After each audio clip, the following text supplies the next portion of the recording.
नमस्कार। कीड़ी नगरी की रहस्यमयी कथा बुढ़िया माँ की अमर कहानी बहुत ही अच्छी कथा है। आशा करती हूँ आपको अवश्य पसंद आएगी। उत्तर भारत के एक छोटे से गांव में रहती थी एक बूढ़ी स्त्री जिसे सब बुढ़िया माँ कहते थे। उनका असली नाम किसी को याद नहीं था। वह अकेली थी, उनकी कोई संतान नहीं थी। पति वर्षों पहले चल बसे थे और बुढ़िया माँ का जीवन बहुत कठिन था। न कोई ढंग का घर था, न कोई भोजन की गारंटी थी। वह गांव के मंदिर में झाड़ू लगाकर और रास्ते में भीख मांगकर पेट भरती थी। उसके पास एक फटी पुरानी चादर थी और एक मिट्टी का दीपक और एक तुलसी का पौधा।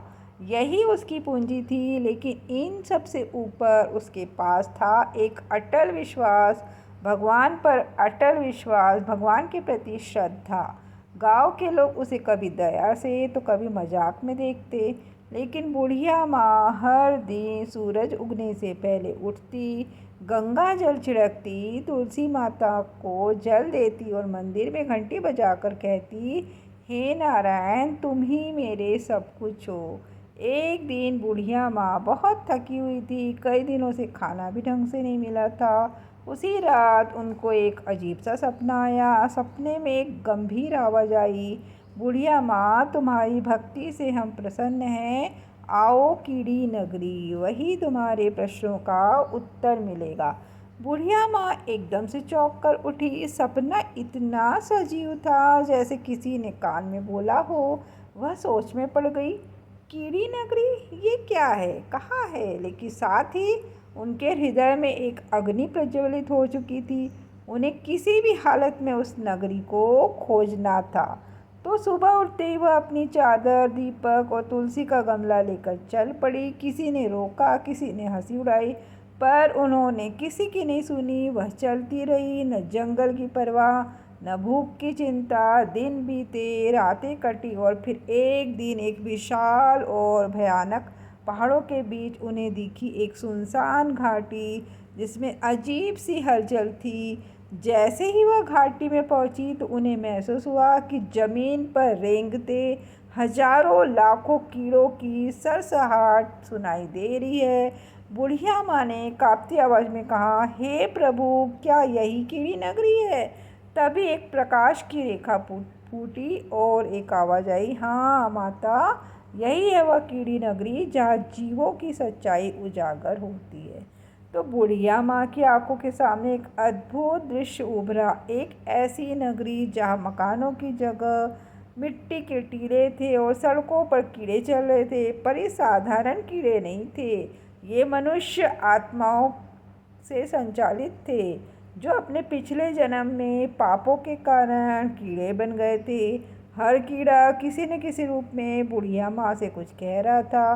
कोई रो रहा था, कोई चिल्ला रहा था, कोई उनके पाँव छू रहा था। माँ, हमें मुक्ति दिलाओ, हमारे पाप भारी हैं, हम तिल तिल कर सड़ रहे हैं। तो बुढ़िया माँ अंदर से हिल गई, घबरा गई, उनकी आत्मा काँप उठी।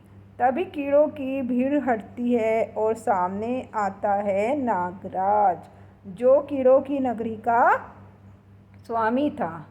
वह आधा नाग और आधा मानव दिखता था।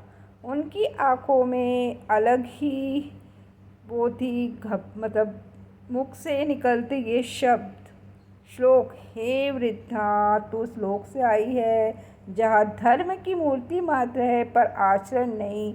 यह कीड़ी नगरी उन लोगों का घर है जिन्होंने धर्म के नाम पर पाखंड किया है। तो बुढ़िया माँ ने कांपती आवाज़ में पूछा, पर महाराज, मैं यहाँ क्यों आई हूँ? तो नागराज बोलते, क्योंकि तुम्हारी भक्ति सच्ची है और केवल सच्ची आत्मा ही इन पीड़ितों को मुक्ति दे सकती है। नागराज बुढ़िया माँ को एक अंधेरी सुरंग में ले गया। वह भयंकर दृश्य थे। एक कीड़ा अपनी पीठ पर आग ढो रहा था, एक कीड़ा कीचड़ में धंसा हुआ बार बार मर रहा था, कई कीड़े आपस में एक दूसरे को खा रहे थे। नागराज ने कहा, यह वे है जिन्होंने जीवन में दूसरों का हक छीना, झूठ बोला और धार्मिक कर्म नहीं किए और दुष्टता का काम किया और लोगों का अपमान किया, जो खासकर धार्मिक लोग हैं। बुढ़िया माँ की आंखों से आंसू बह निकले। हे प्रभु, मैं क्या कर सकती हूँ इनके लिए?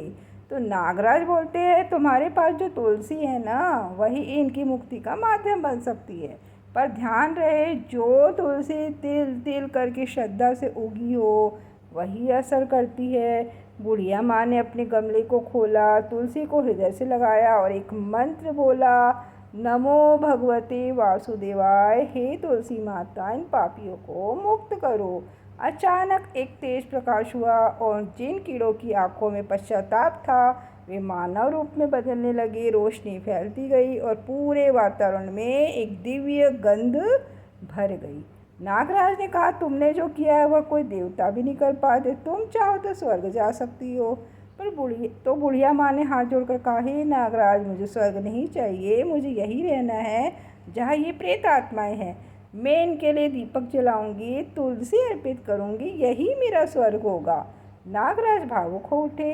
तथास्तु, ऐसा ही हो। जब तक पृथ्वी है, बुढ़िया माँ का नाम कीड़ी नगरी में लिया जाएगा और जो इस कथा को श्रद्धा से सुनेगा उनके पितरों को भी मुक्ति मिलेगी। समय बीतता गया, बुढ़िया माँ वही रही, सेवा करती रही। कहते हैं कि उनकी मृत्यु नहीं हुई, वह आज भी कीड़ी नगरी में एक ज्योति रूप में विराजती है। जिन घरों में श्राद्ध कर्म में तुलसी और दिया लगाया जाता है, वहाँ बुढ़िया माँ की कृपा से पितरों को मुक्ति मिलती है। गांव में आज भी कहा जाता है, जहाँ बुढ़िया माँ का नाम लिया वहाँ प्रेत छाया भागती है।